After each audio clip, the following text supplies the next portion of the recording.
itu jadi oke, jadi itu hanya dirancang untuk tampilan yang lebih baik.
Kita baru saja menambahkan gambar dan hal-hal penting yang kita ketahui di sini. Jadi kemudian pergi ke kelas Java. Aktivitas utama kita akan menemukan kontrol referensi tersebut dengan dan kita akan mengatur tombol tindakan klik untuk melakukan penyisipan data ke Firebase. Kita akan mendefinisikan logika dengan tombol tindakan ini, dan sekarang kita akan mendesain kelas baru untuk mengontrol logika bisnis tersebut yang kita sebut objek akses data. Baiklah, jadi pertama kita akan membuat model untuk memegang properti karyawan yang seharusnya memiliki nama dan posisi misalnya. Jadi mari kita sebut karyawan ini, dan kemudian kita akan mendefinisikan properti tersebut. Sebut ini nama string, yang lain adalah posisi string. Jadi kemudian kita akan menghasilkan konstruktor yang dapat meneruskan nilai melalui itu. Tetapi ingat, kita harus mendefinisikan konstruktor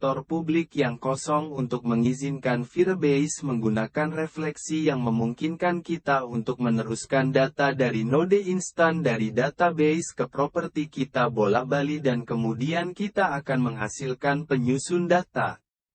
Oke, sekarang kita akan membuat kelas baru untuk objek akses yang akan kita lakukan tindakan insert, update, delete.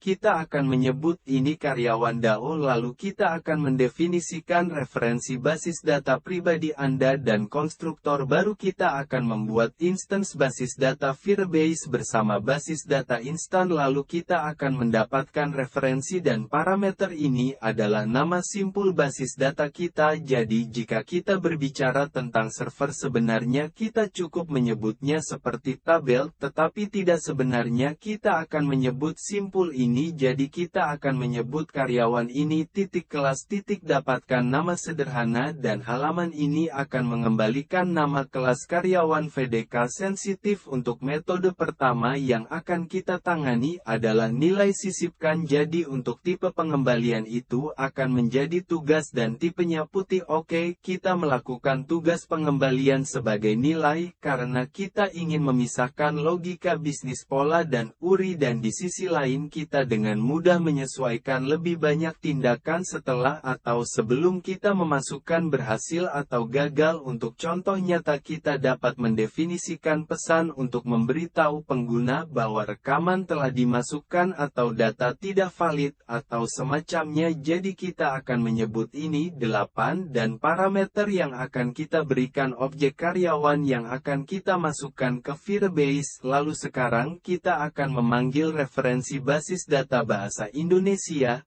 .push.setValue, dan kita meneruskan objek employee di dalam luar, dan metode pendekatan ini akan menghasilkan kunci unik di node. Jadi kita tidak perlu khawatir tentang kunci duplikat karena dihasilkan dari nilai string timestamp, namun tidak boleh diduplikasi juga. Saat kita mendesain kelas seperti ini, kita dengan mudah memelihara dan memvalidasi sebelum kita dapat mengakses atau mengirim data ke server kita. Misalnya kita kita dapat memeriksa apakah objek employee adalah nul atau H kurang dari 18.